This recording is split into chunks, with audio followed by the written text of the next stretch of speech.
coordinaban el día viernes.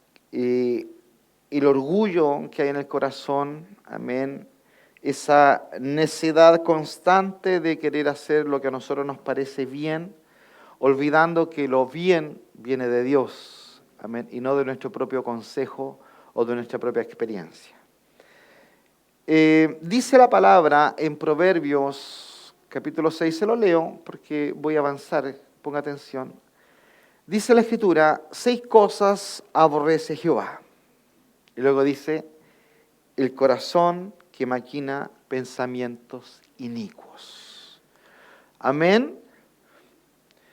Cuando nosotros hablamos sobre orgullo, soberbia, necedad,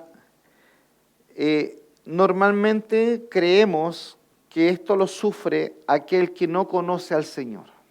Y sin duda que lo sufre, lo vive, lo pasa. Pero aún mucho más ocurre dentro del pueblo del Señor, puesto que nosotros tenemos los lentes del Señor, ¿sí? Y gracias a esos lentes del Señor, que son su pureza, su santidad, la forma en cómo Él ve las cosas, es que nosotros logramos ver entonces la manera y la forma en cómo estamos sirviendo a Dios y caminando. A veces alguien nos puede decir, es que tú eres demasiado legalista contigo mismo, demasiado marcial, demasiado duro. Y es verdad, en ocasiones nos ocurre que somos demasiado con nosotros mismos.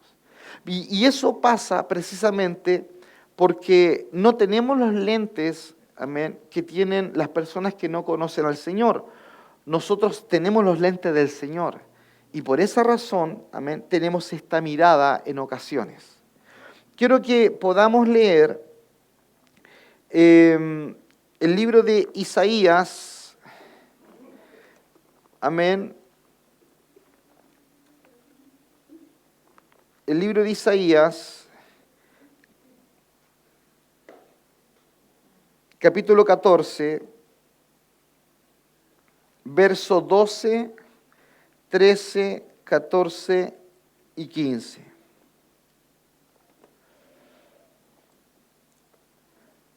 Dice la palabra,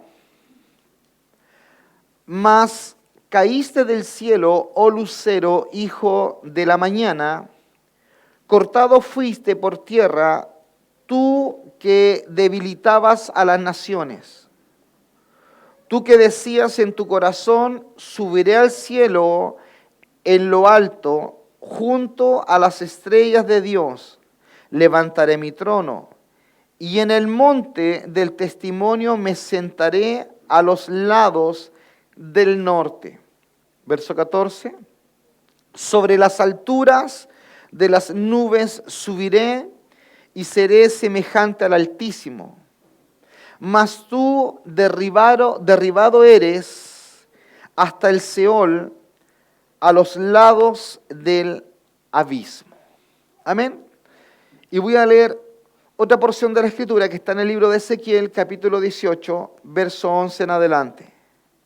Se lo leo, dice, y que no haga las otras, sino que comiere sobre los montes o violare la mujer de su prójimo.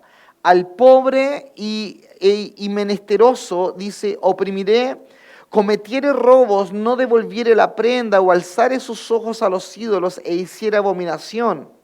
Prestare a interés y tomare usura, dice el Señor, ¿vivirá éste? No vivirá. Todas estas abominaciones hizo. De cierto morirá, su sangre será sobre él.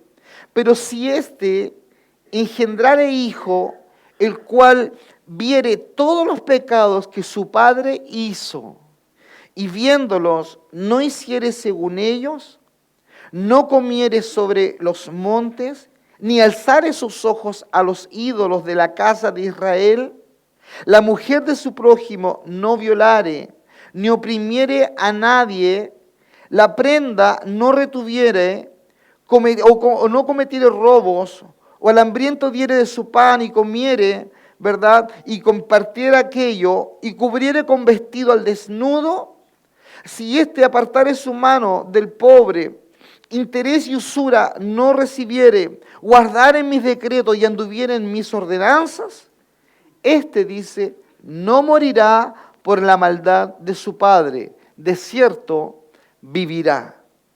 Su padre, por cuanto hizo agravio, despojó violentamente al hermano e hizo en medio de su pueblo lo que no es bueno, he aquí que él morirá por su maldad. Y si dijereis, ¿por qué el hijo no llevará el pecado de su padre? Porque el hijo hizo según el derecho y la justicia, guardó todos mis estatutos y los cumplió. De cierto, éste vivirá. Amén.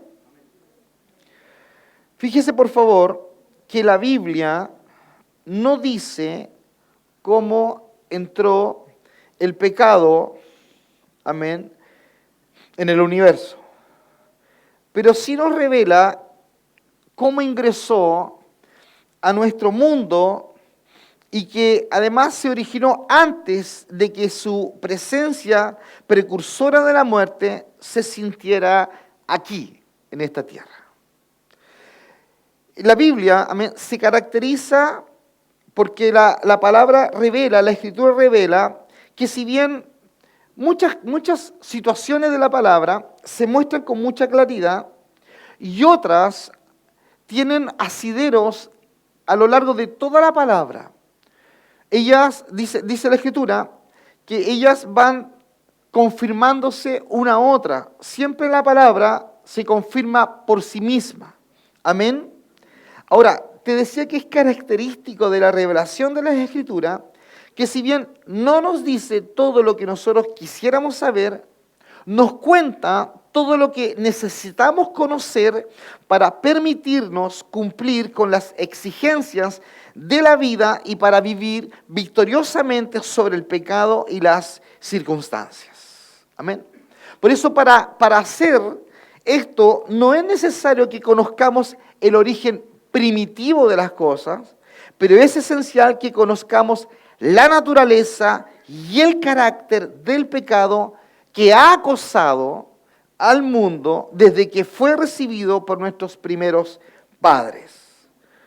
Por eso los principios bíblicos, ¿cierto? Los principios que esconde la Escritura es lo que nosotros necesitamos conocer. No sé si alguno de ustedes puso atención al trasnoche, amén, quizás alguno, pero estuvimos compartiendo la palabra que el hermano Francisco estuvo predicando hace 2 jueves atrás sobre las parábolas, amén, que por lo demás fue lo que se le ministró a los retiros de los niños, las parábolas. Y cómo las parábolas esconden principios en historias que quedan en la mente de las personas, que quizás no conocemos todo el detalle, pero entendemos que el hijo pródigo hizo lo malo y que el padre lo salió a buscar, lo esperó. Amén. Por eso es esencial que nosotros conozcamos la naturaleza y los principios de las cosas. Y en el caso del pecado, que nosotros conozcamos la naturaleza y el carácter del pecado, el cual constantemente acosa al hombre. Por eso en Génesis, la tentación original hacia el pecado, precisamente la presentó el enemigo, ¿cierto? Quien había caído y había sucumbido de aquella encumbrada posición que todos conocemos que aparece en el libro de Ezequiel. Hay 2 pasajes del Antiguo Testamento que arrojan luz sobre la naturaleza del pecado. Y es lo que nosotros estábamos leyendo. Una es Ezequiel 28, del 11 al 19, y lo otro es Isaías capítulo 14, versos 12 al 15. Pasajes que de verdad básicamente se refieren al rey de Tiro y al rey de Babilonia. Si usted mira todo el contexto, se da cuenta de eso. Pero la verdad es que el significado de estos versículos no son solo para el cumplimiento de estos 2 hombres, de este rey Tiro y este rey de Babilonia, sino que tiene algo y una profundidad que nos toca profundamente y que tiene relación con lo que yo hoy día quiero compartir con usted. El pasaje de Ezequiel, ponga atención, dice, tú eras el sello de la perfección, lleno de sabiduría y acabado de hermosura en Edén. Y en el huerto de Dios estuviste, de toda piedra preciosa era tu vestidura, tú querubín grande, tú querubín protector, tú querubín que eras perfecto en todos tus caminos desde el día que tú fuiste creado, hasta que se halló en ti maldad y pecaste. Por lo que yo te eché del monte de Dios, se enalteció tu corazón, amén, a causa de tu hermosura, yo te arrojé por tierra. Cuando dice la palabra, se enalteció tu corazón, está hablando precisamente de cómo su corazón se llenó de orgullo, producto de la belleza que manifestaba él. Fíjese por favor el detalle de esto. Había en este ser, en este querubín, había perfección. Amén. Era el sello de la perfección, era lleno de sabiduría, su hermosura era acabada, terminada. Ponga atención. Él estuvo en el huerto de Dios. Toda piedra preciosa era su vestidura. Era protector, era grande y era querubín. En sus caminos era perfecto, pero en él fue hallado, dice la palabra, maldad. Cuán similar, amén, son las palabras de nuestro Señor cuando dice la palabra, yo veía a Satanás caer del cielo como un rayo, cuando dice la Escritura en Ezequiel, yo te arrojé por tierra. ¿Qué es lo que Dios saca del cielo? Más allá de este querubín, lo que Él saca del cielo es el orgullo y la soberbia. Amén. Y no solo en este querubín, sino en las 3/4 partes que se revelan, ¿cierto? Siguiendo su orgullo y su soberbia. Si hay algo que Dios mira de lejos y resiste, es al orgulloso y al soberbio. Fíjese por favor que Él encontró soberbia y orgullo en el cielo. Amén. En este ambiente donde nosotros, a la luz de la palabra, encontramos perfección. Un ser creado para esto. Entonces, cuando uno lee, por ejemplo, también Isaías, voy a volver a citárselo, dice, ¿cómo caíste del cielo, oh lucero, tú que decías en tu corazón? Amén. Yo a usted le he dicho infinidad de veces que cuando nosotros hablamos del corazón, no estamos hablando de este corazón, ¿verdad?, que está palpitando y está irrigando sangre a todo el cuerpo. Estamos hablando de los pensamientos del hombre, de los pensamientos. Lo que hay en tu corazón, eso eres tú. Claro, lo que hay en tu corazón, ¿dónde? Si esto es un músculo, los pensamientos. Lo que tú estás pensando, eso tú eres, dice la Escritura. Amén. Entonces, por favor, dice la palabra, tú decías en tu corazón, tú maquinabas, tú tenías pensamientos que decían, dice la Escritura, subiré al cielo en lo alto, junto a las estrellas de Dios levantaré mi trono. Y en el monte del testimonio me voy a sentar sobre las alturas de las nubes, subiré y seré semejante al Altísimo. Y luego dice el Señor, mas tú derribado eres hasta el Seol. Dios no comparte su trono con nadie. ¿Cuántos creen eso?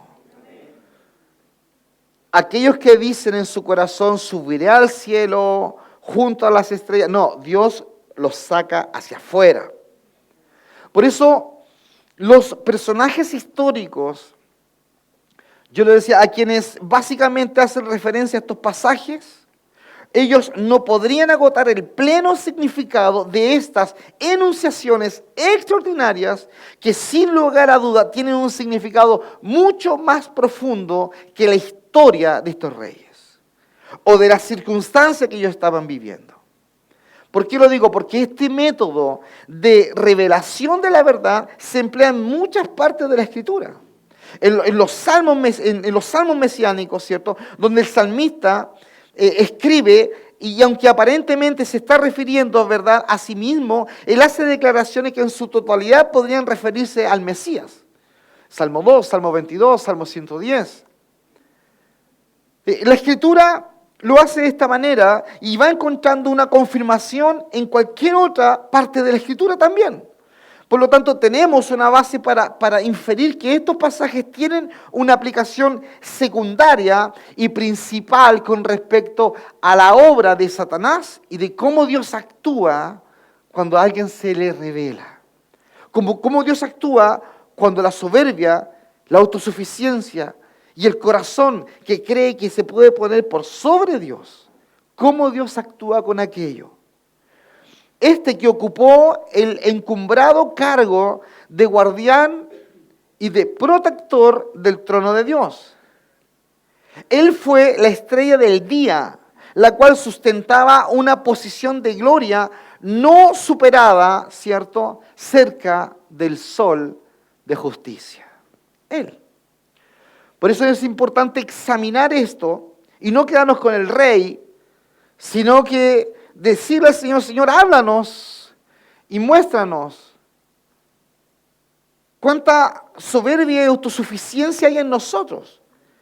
¿Qué es lo que provoca la caída de este ser creado, bello, ungido, protector? Bueno, no hay que ser un gran teólogo para darnos cuenta que el pecado fundamental que expulsa, ¿verdad?, este ser es precisamente el orgullo. Que en el fondo se define, escucha bien, como el deseo de establecer tu propio trono, tu propio nombre, tu esencia por sobre Dios. ¿Cuál era la función de este ser? Proteger, dice la palabra, escucha bien, proteger el trono de Dios. Si estaba para esa función, él no podía intentar destronar el trono de Dios. Estaba para proteger. ¿Sabe dónde está Dios hoy día habitando en nosotros? En el asiento de nuestro corazón, es decir, de nuestros pensamientos. Y tú debes proteger aquello a través de la vida de Dios que Él ha depositado en ti. Tú debes procurar, cuidar que ese trono siga establecido de parte de Dios en tu vida. Por eso cuando David dice, Señor, examina mi corazón y ve si en mí hay caminos de maldad. Ve, Señor, si en mí hay caminos de soberbia, de orgullo, de autosuficiencia. Porque debemos proteger, amén, este trono de Dios en nuestros corazones.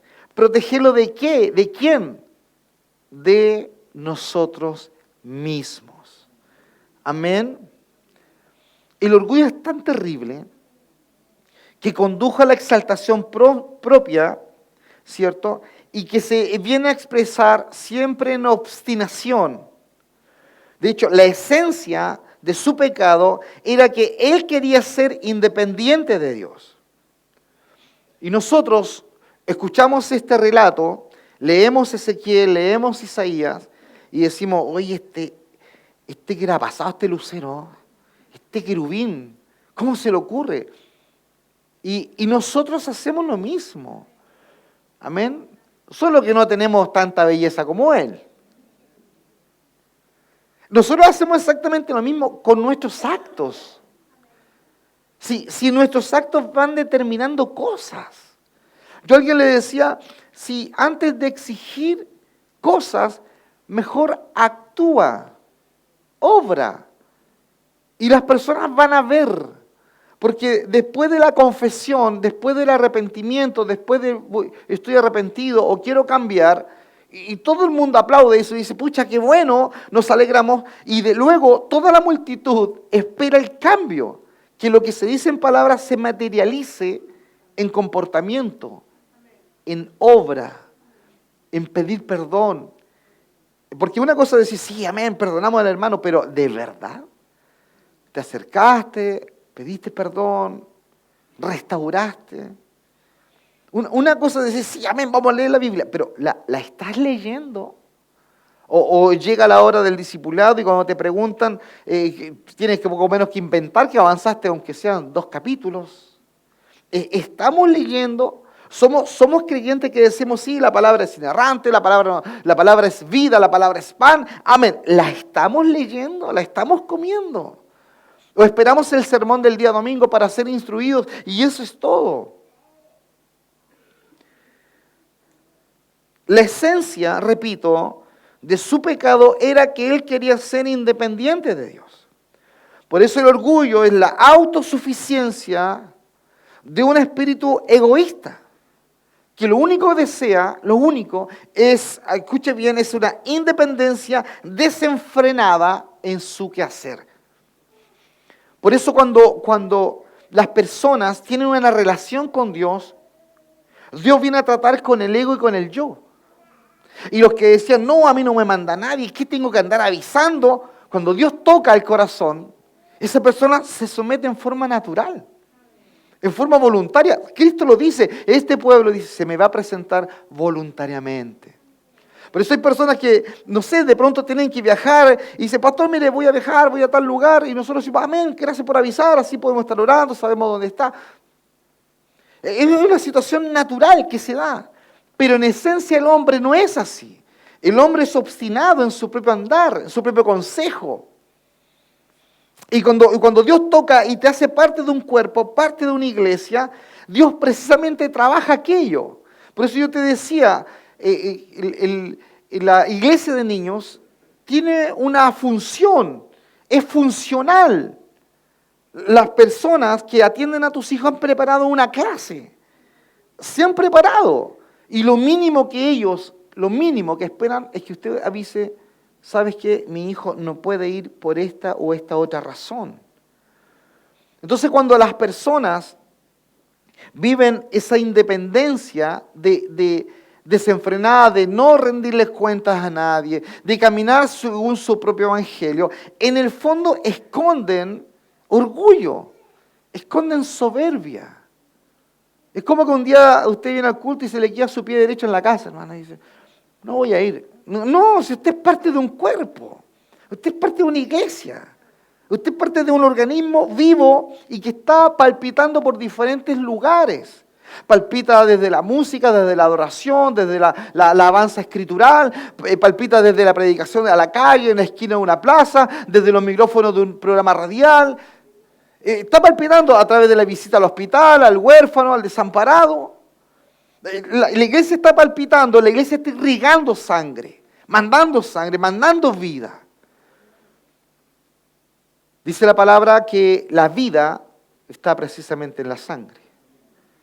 Nosotros, escucha bien, a través de la escritura, a través de la palabra, a través de la obra del Señor en ti, usted va transmitiendo vida.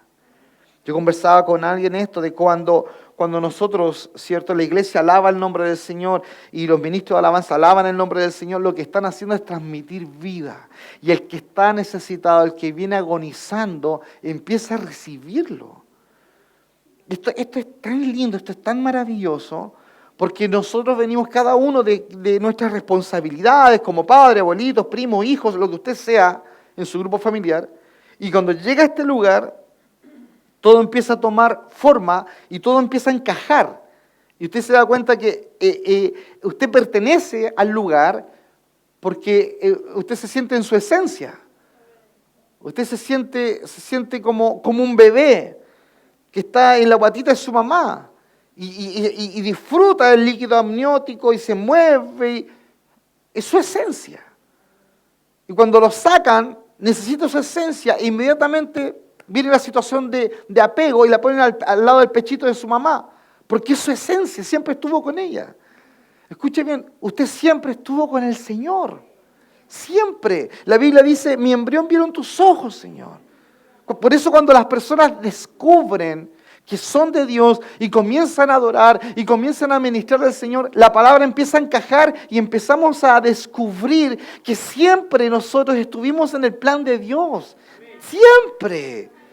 Y decimos, oye, si es tan lindo adorar y decir aleluya, no sé qué significa, pero me gusta decir aleluya, aleluya.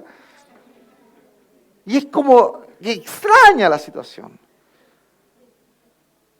Siempre estuvimos en los planes del Señor.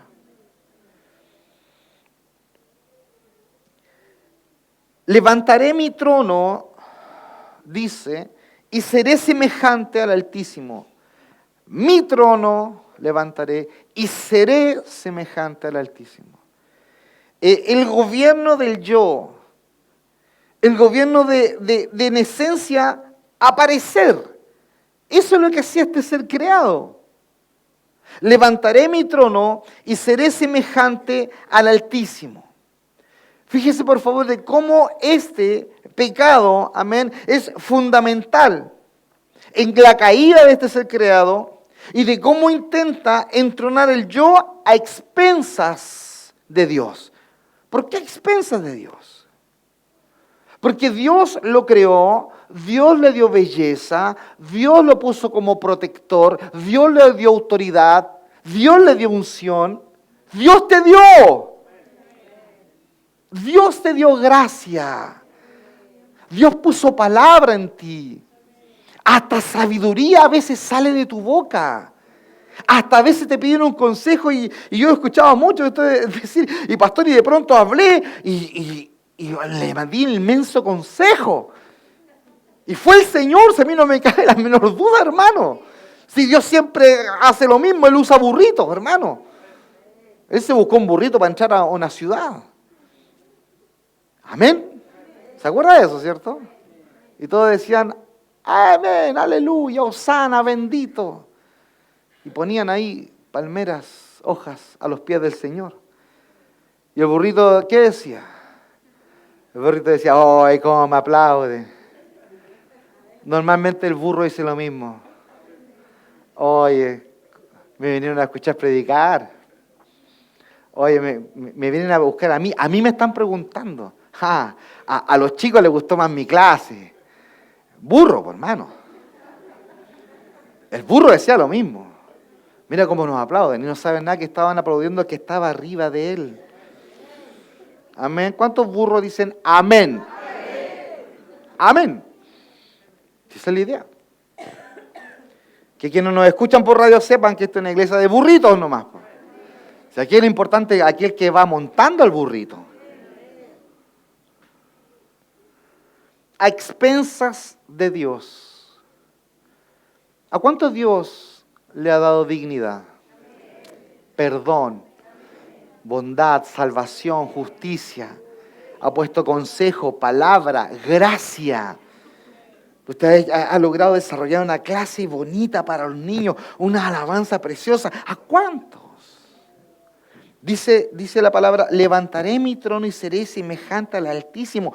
Todo lo que este ser llevaba y que había considerado para levantar su trono y ser semejante al Altísimo, todo aquello Dios se lo había dado. Es como el hijo dice, me voy de la casa y me voy y pelea y se va, hermano, y agarra su mochila, echa sus cosas, echa el polerón que le compró la mamá, echa el celular que le compró el papá, echa las zapatillas que le compró el abuelito, echa todo, hermano. Y me voy, dice. No tienen nada, hermano. Nada. Se llevan todo lo que los padres le dieron. Así, hermano, así estaba este ser creado, escondiendo soberbia, orgullo. Ahora bien, él fue derribado y en su caída, él le quita al hombre el cetro de la soberanía del mundo.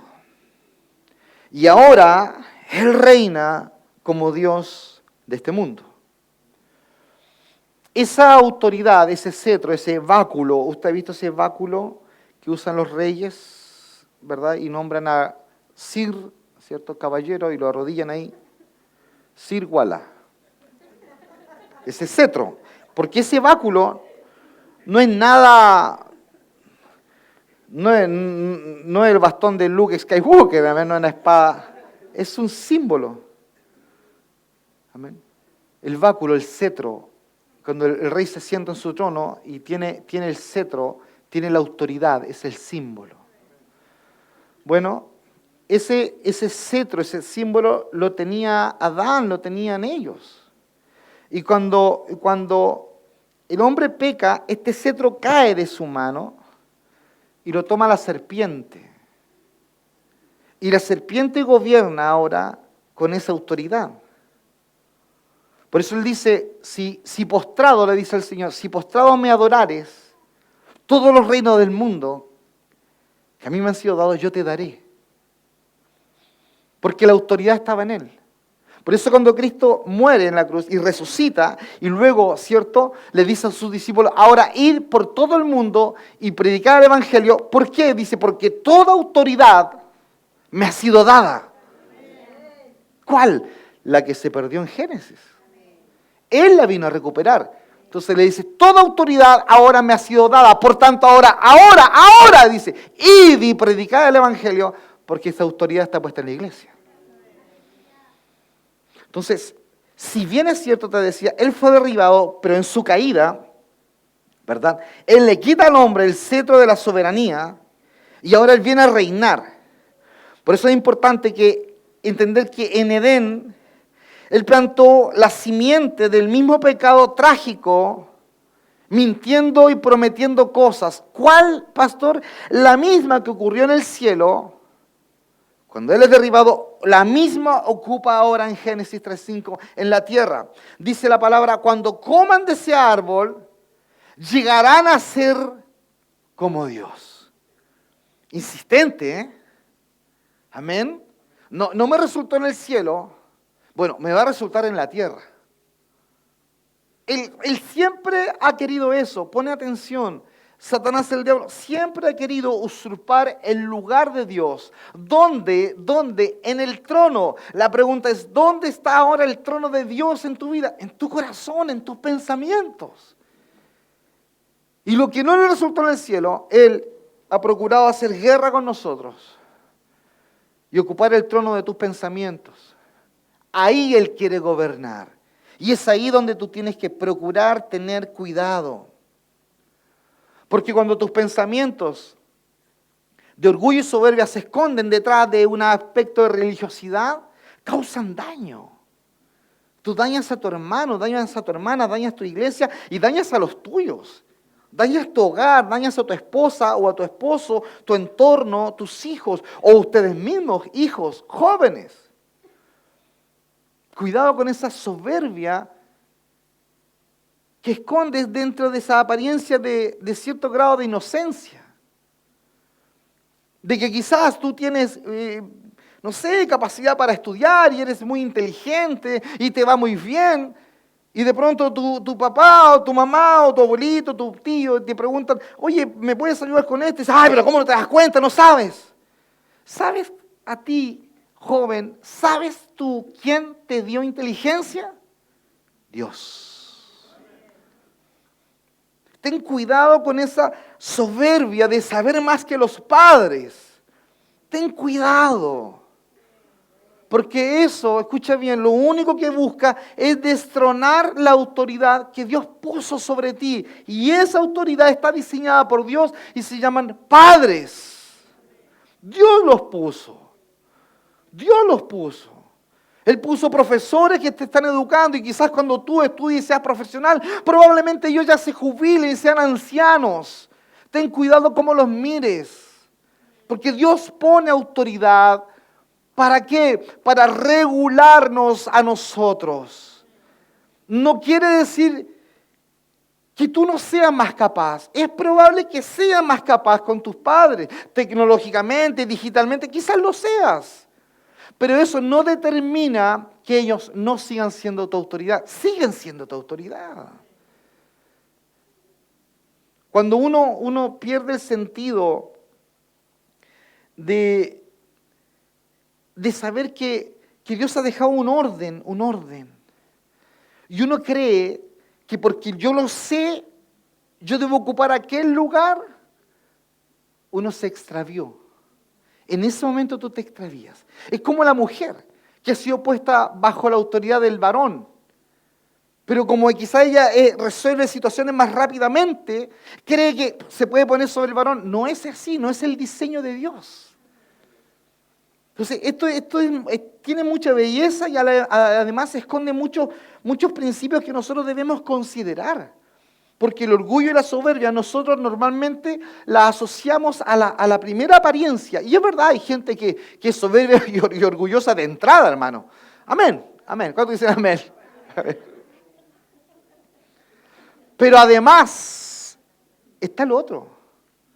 Cuando sale de ti, tal cual el protector, ungido, este querubín, sale belleza, sale hermosura, hay autoridad. Hay unción, porque es impensado no creer que este ser no tenía unción. Amén. Estaba a cargo de esta adoración celestial. Era imposible no darnos cuenta. Y sabe una cosa, Dios viene a poner lo mismo en nosotros. Y Dios confía su autoridad en ti. Porque Él puso autoridad. ¿Cuántos creen que Dios puso autoridad en la iglesia? Él puso autoridad, hermano. Y Él pone belleza, autoridad, su autoridad, hermosura, su hermosura, consejería, su consejería. Creación. Él pone los suyos. Dios es creador por esencia.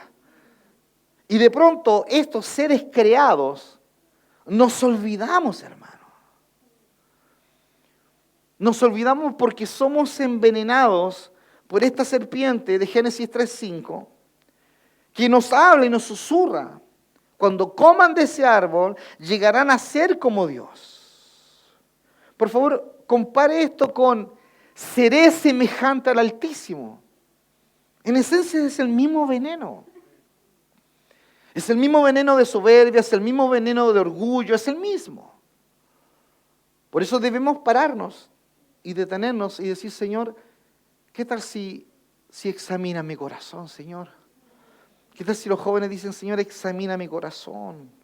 ¿Cuántas cosas quizás yo he hecho mal? ¿Cuánta soberbia ha salido de mis labios, de mis padres? Y los he hecho sentirse mal. Y se lo he enrostado en su cara y me he burlado, escondido. Porque la soberbia actúa de esa manera, quiere usurpar lugares, se siente mejor que otros. Satanás cayó por orgullo. Adán y Eva cayeron por orgullo. Y todo esto provocó la caída de toda la raza humana. Por lo tanto, todos tenemos ese gen en nuestra naturaleza caída de soberbia y de orgullo. Debemos examinarnos, debemos decir al Señor, alúmbranos. Señor, alúmbranos en nuestro andar, alúmbranos en nuestro caminar, muéstranos.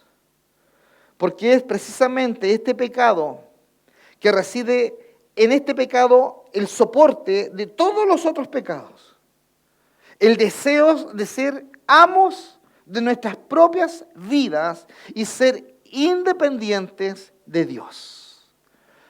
¿Cuántas veces hemos visto el ejemplo de personas que llegan tan desesperadas al Señor, tan desesperadas a los templos, a las iglesias, tan desesperadas, y Dios sana a su enfermo o restaura cierta situación, e inclusive es capaz de abrir puertas de trabajo y la persona encuentra trabajo, y la persona es sano, y su papá deja de ser violento porque alguien le habló del Señor y empiezan a ocurrir cosas lindas. Y de pronto cuando eso ya se ordenó, desaparecen y se olvidan de Dios y dejan a Dios de lado porque ahora, Señor, ya déjame solo. Yo ya aprendí y siguen su propio camino. Eso es señal de soberbia y de orgullo. Es como el niño que lo único que quiere es que lo suelten. y camina, ¿cierto?, de la mano el papá y va tironeando porque él quiere independencia. Muchas veces el creyente camina así. Es notable cómo la palabra nos enseña y nos muestra de cómo este orgullo encabeza la lista en cada catálogo de pecados compilados por la iglesia. Ese antagonismo que Dios tiene con respecto al orgullo, hermanos. Ningún pecado es más odioso para Dios y abominable para Dios que el orgullo. De verdad, mire, los pecados de la carne sí son repugnantes. Amén. Y tienen sus consecuencias sociales. Sí, es así. Es verdad. Pero nuevamente ninguno de ellos provoca que Dios hable con tanta irritación como lo hace el Señor en su palabra con respecto al orgullo. Dice el Salmo 101, verso 5, dice la palabra, al que no sufriré al de ojos altaneros. Al que no sufriré, dice, a este no me voy a forzar por este, no lo aguanto. Salmo 101, verso 5, al que no sufriré al de ojos altaneros. A ese yo no sufriré. Amén. Salmo 138, 6. Más al altivo, dice la palabra, más al altivo mira de lejos. Amén. O sea, él está diciendo de otra manera que se acerque el pedófilo, que se acerque el estafador, que se acerque el depresivo, que se acerque el alcohólico y de pronto, Señor, viene un altivo. No. Dice la palabra, más al altivo miraré de lejos. Por eso el corazón contrito y humillado, Dios recibe. Amén. Dice Proverbios capítulo 6, versos 16, 17. 6 cosas aborrece Jehová, y aún 7 abomina su alma: los ojos altivos. Amén. Salmo 101, verso 5, Salmo 138, verso 6, Proverbios 6, 16, 17. Proverbios 8:13, ponga atención, la soberbia y la arrogancia, dice el Señor, aborrezco, miro de lejos, no sufriré. Amén. ¿Nos está quedando claro que Dios desea que clamemos por su humildad? Amén. Y que la soberbia y la autosuficiencia y la altivez puede esconderse detrás de una apariencia de piedad. Puede esconderse. Proverbios capítulo 16, verso 5 dice, abominación es a Jehová todo altivo de corazón. Abominación. Dice Proverbios 21:4, orgullo de corazón, dice, son pecado. Isaías 2:17 dice, la altivez del hombre será abatida. O sea, Dios, hermano, te va a agarrar y te va a hacer un tacle que te va a quebrar tibia, peroné, todo, hermano. Dice la palabra, la altivez del hombre va a ser abatida, va a ser tirada en el suelo. Santiago 4:6 dice, Dios resiste a los soberbios. O sea, por favor, que Dios nos haga sensible a su palabra y nos examine. Examine tu proceder en tu trabajo, examine tu proceder en cómo te relacionas con tus colegas, tus compañeros de trabajo, examine tu proceder y cómo te relacionas con tu familia, tu más cercano, esposa, hijos, padres. Que Dios examine tu corazón, que Dios examine nuestro corazón en cómo nos relacionamos nosotros, en cómo me relaciono con mi hermano, con mi hermana, cómo me relaciono con los hermanos que le hacen clase a nuestros niños, a nuestros jóvenes, quienes nos ministran la alabanza, quienes predican en la calle o predican en la radio, quienes hacen visitas, cómo nos relacionamos como cuerpo. Que Dios examine nuestro corazón y que vea, y si es que hay, Señor, maldad, trabaja con ella.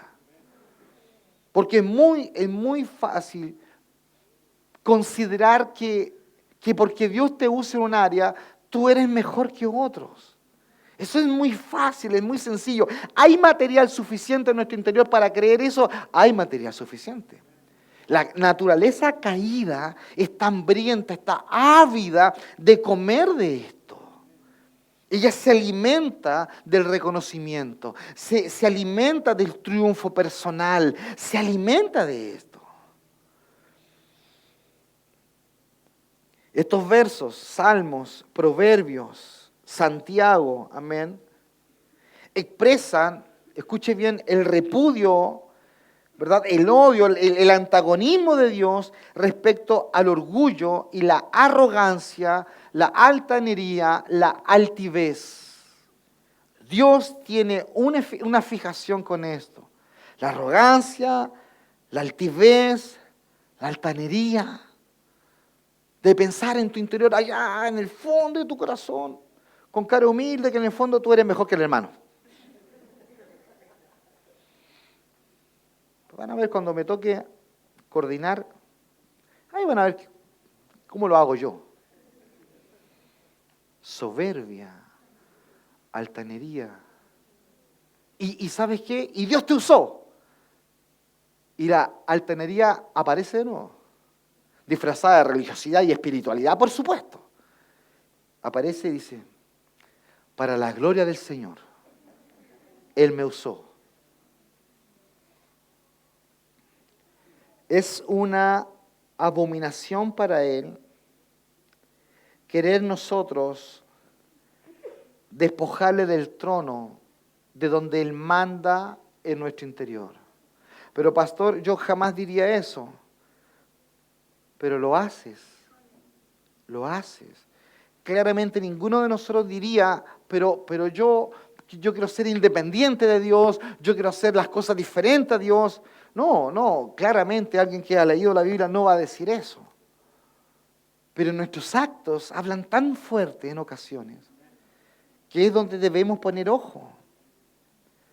Ahora, podemos nosotros, producto de lo que hemos leído, condonar que Dios aborrezca, podemos pensar que es una abominación para Él. Bueno, Dios se opone al orgullo y lo demuestra una y otra vez que lo mantiene a distancia. No hay punto de encuentro entre un corazón orgulloso y Dios. ¿Me está escuchando? No hay punto de encuentro.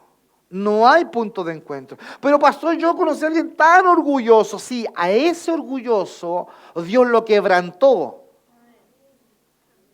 Amén. Ese cayó abatido por Dios. Y en su abatimiento, él clamó al Señor. Gracias al abatimiento que Dios provocó, él provocó que le buscara. ¿Sí? No hay punto de encuentro entre un orgulloso y Dios. Y todo lo contrario dice la Biblia, Dios no detestará un espíritu quebrantado y un espíritu contrito. Aleluya.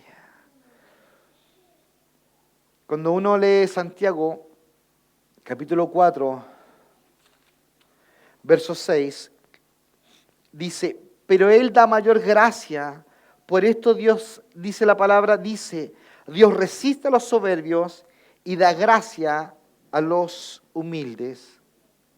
Ponga atención.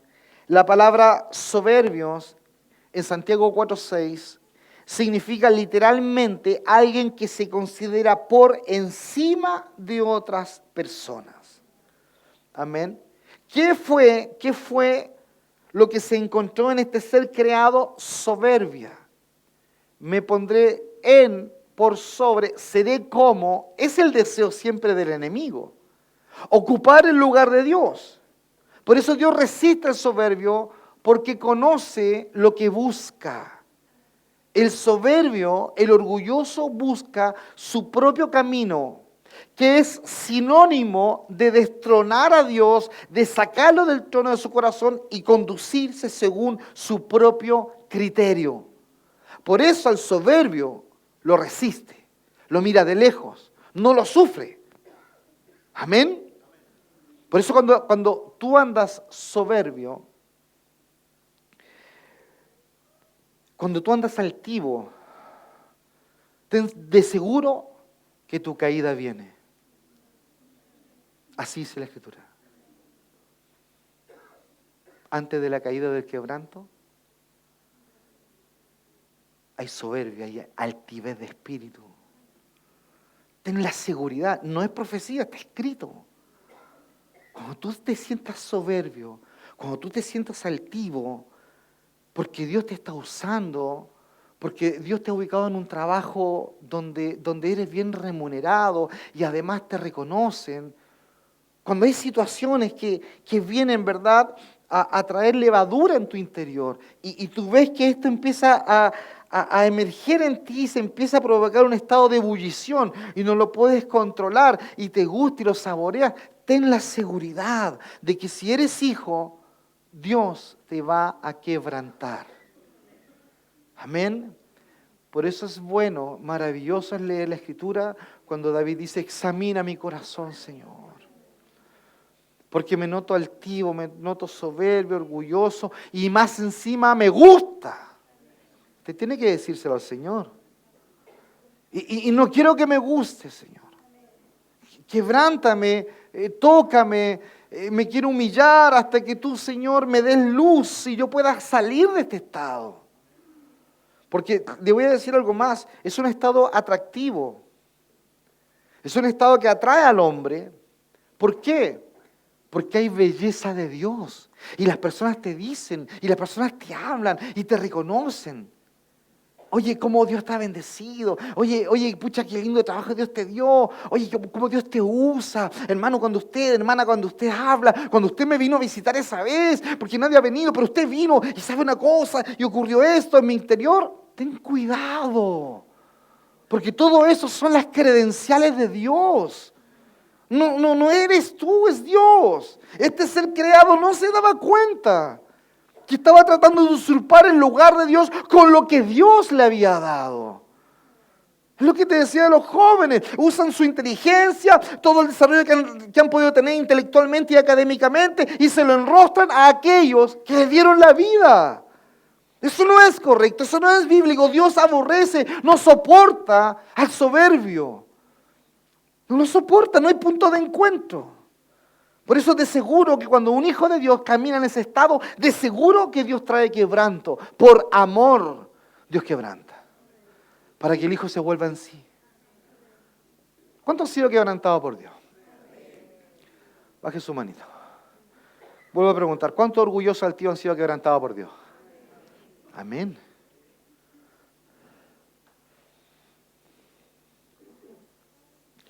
Es una ofensa tanto para Dios como para el hombre. Los griegos la criticaban, la odiaban continuamente. Teofilacto, que era un senador del momento, pensador, filósofo, llamaba a la soberbia de esta manera. Decía que era la ciudadela y la cumbre de todos los males. La soberbia. Ciudadela y cumbre de todos los males. Por eso cuando Santiago escribe esto, 4:6, está hablando de este hombre soberbio, alguien que se considera por encima de otras personas. Y es el espíritu que esto tiene. Es lo que el enemigo siempre quiso hacer, ponerse por encima del Señor. Esta actitud, este ánimo, este estado, este espíritu que gobierna a estos creyentes, este orgullo, es en el fondo la edificación de un nuevo trono. Es la edificación del yo. Es alguien que piensa más altamente de sí mismo que lo que debería pensar. Y se arroja el honor que le pertenece solamente a Dior. fue precisamente el pecado de Nabucodonosor, el que lo rebajó al nivel de las bestias. Nos tornamos bestias irracionales. Cuando el hombre anda según su propio camino, se torna irracional. No, la conciencia espiritual se apaga y camina una conciencia natural, con un corazón carnal, el cual dice la Escritura que es diabólico, la cual la palabra lo describe como un corazón de bestia, de animales.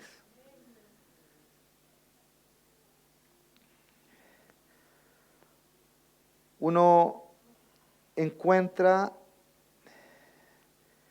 que la soberbia se caracteriza entonces por la independencia de Dios. Y era lo que estaba en el corazón precisamente del pecado de Adán, porque en lugar de depender de Dios, deseó ser como Él y trajo ruina a toda la raza.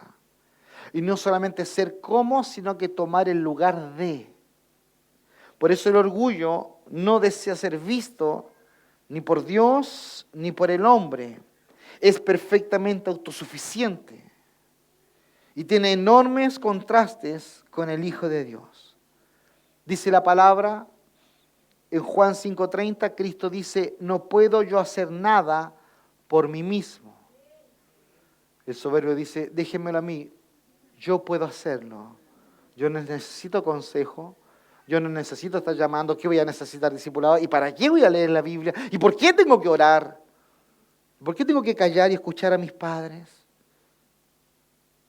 No puedo, dice el Señor Jesucristo, quien también es hijo.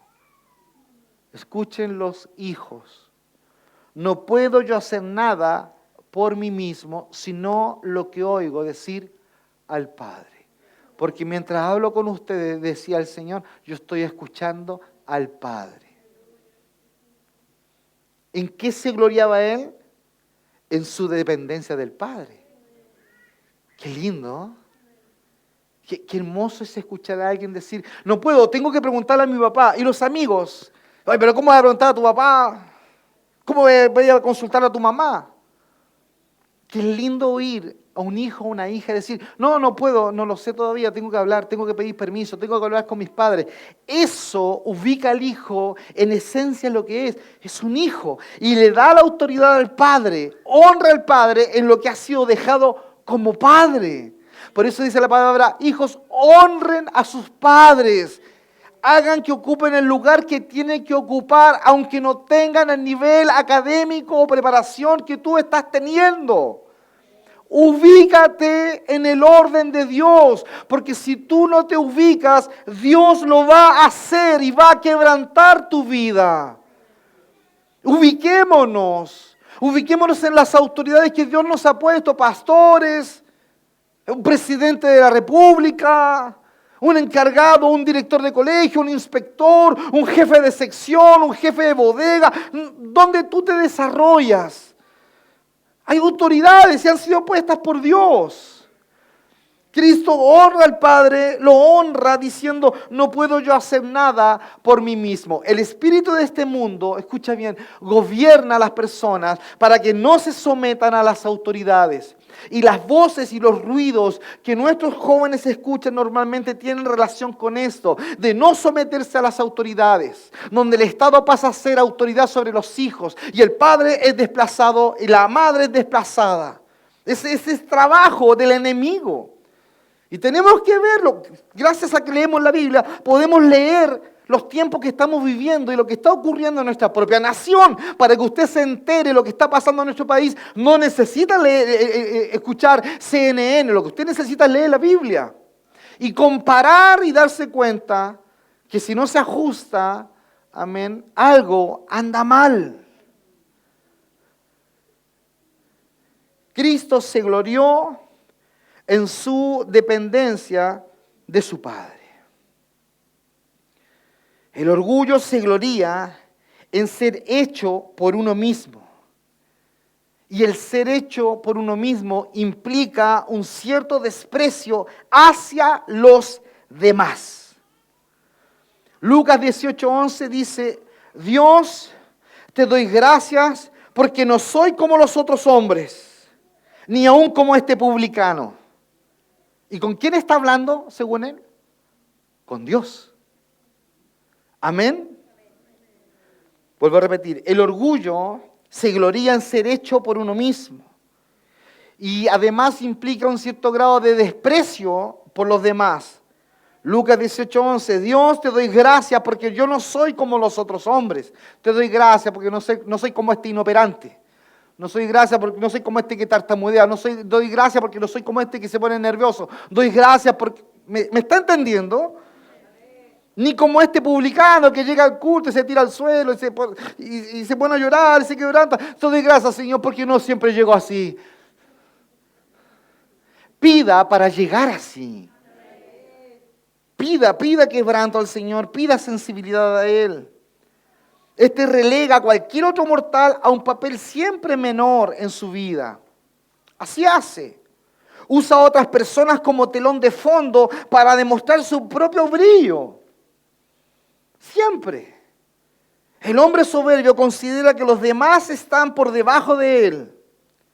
De la muchedumbre común. No, él es diferente, él es superior. Ella, siempre cuando llega, todos lo notan, todos se dan cuenta, porque Dios me usa. Finalmente, les quiero contar que el orgullo es fundamentalmente competitivo por naturaleza.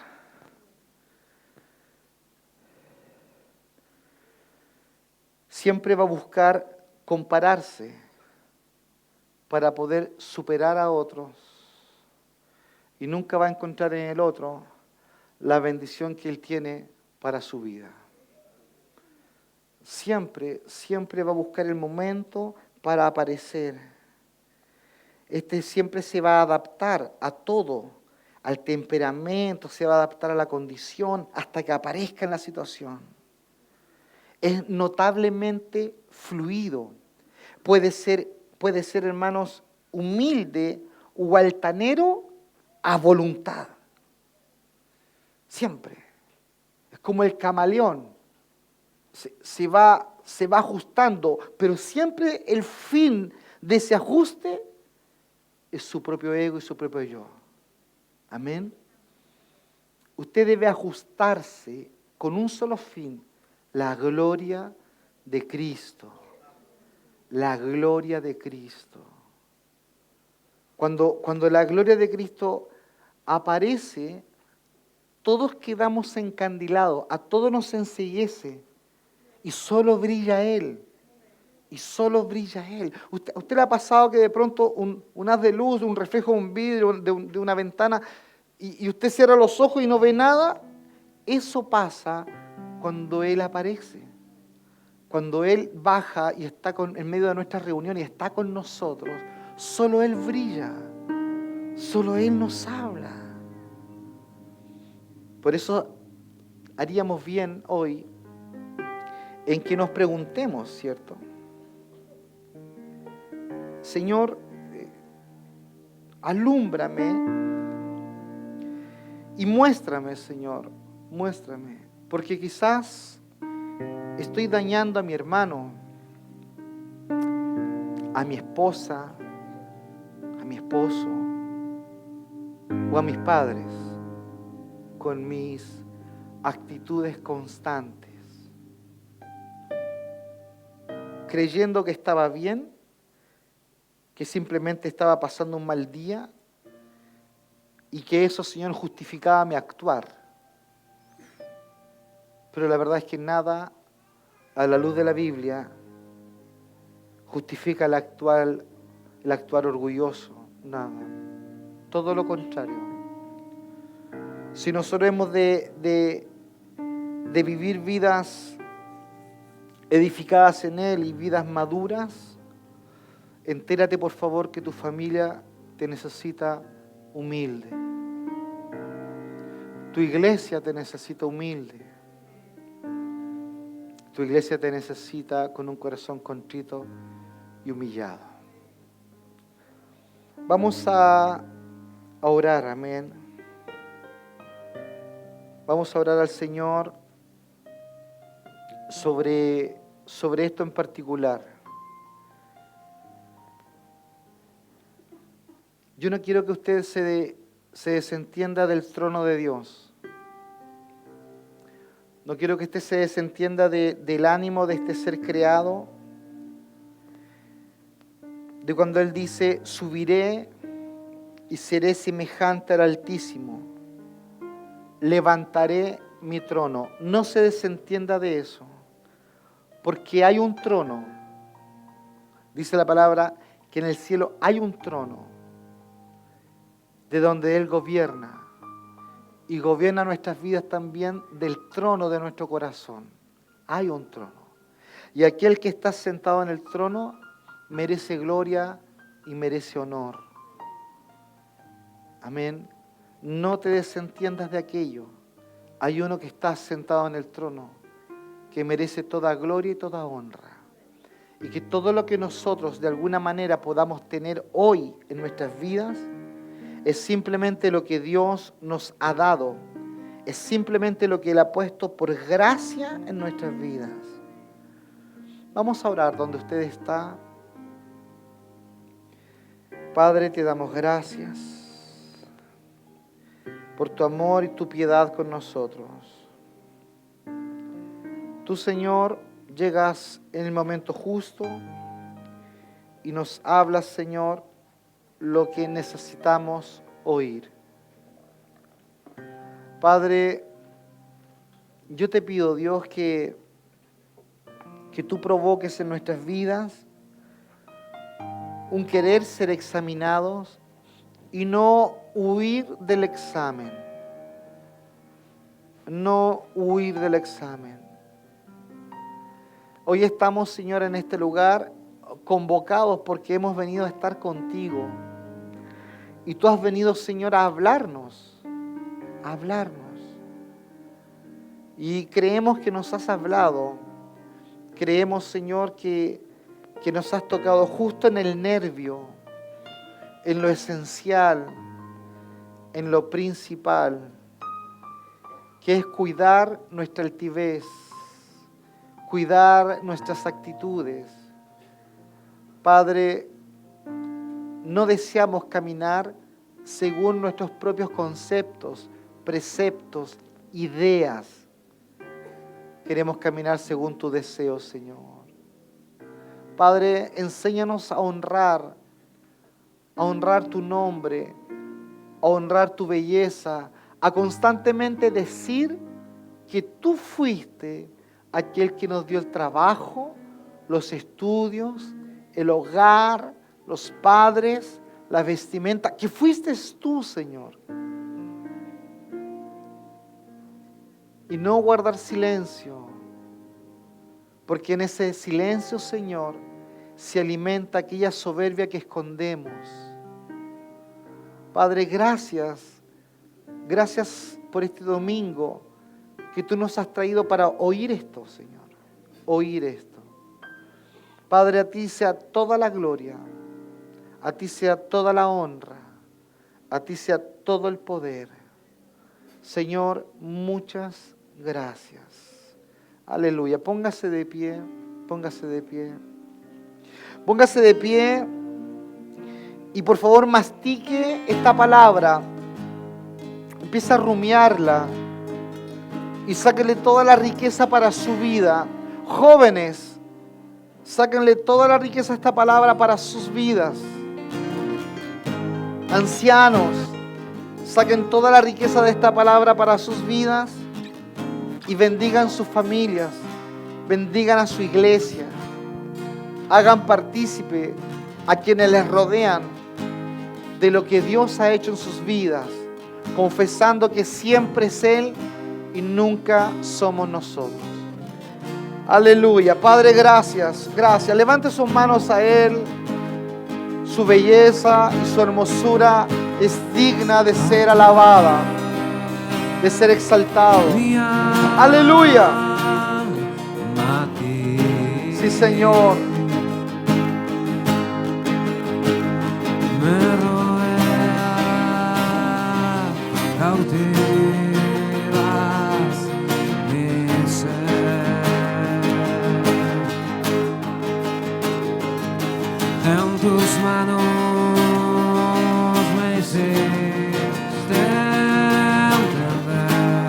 Aleluya.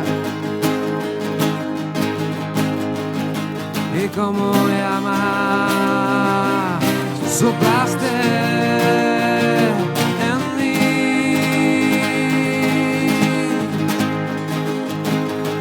Atraes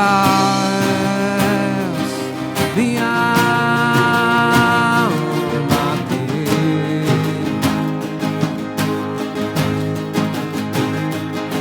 Me rodeas y cautivas mi ser.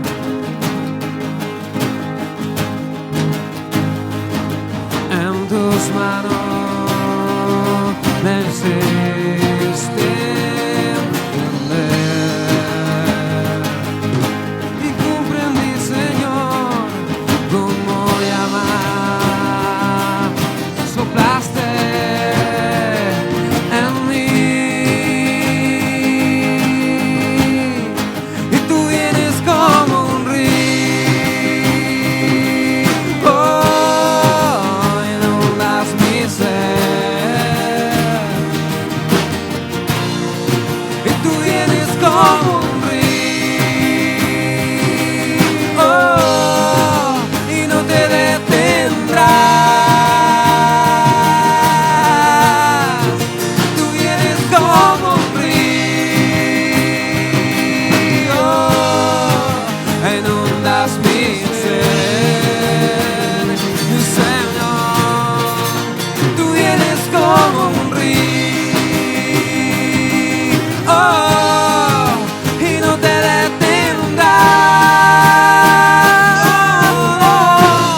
Y no me puedo contener, no te puedo rechazar. Cuando escucho el llamado, tu presencia, solo te puedo adorar. Y no me puedo contener, no te puedo rechazar. Cuando escucho el llamado a tu presencia, solo te puedo adorar. Y atraes mi alma a ti.